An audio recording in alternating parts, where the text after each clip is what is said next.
நொடி பொழுதுல காப்பாற்றக்கூடிய இறைவன் சிவபெருமான். வேற எந்த கடவுளும் செய்ய முடியாது. நான் ஆணித்தரமாக சொல்லுகிறேன், பத்திரத்தில் எழுதி தருகிறேன்.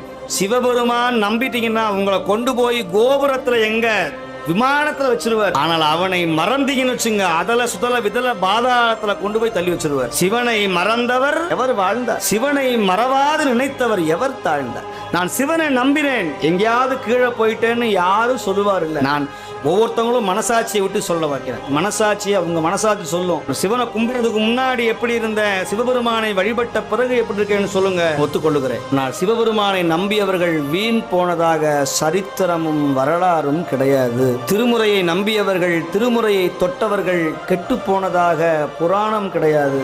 இதை நான் மீண்டும் மீண்டும் மீண்டும் மீண்டும் நான் உங்களுக்கு தெளிவுபடுத்துகிறேன்.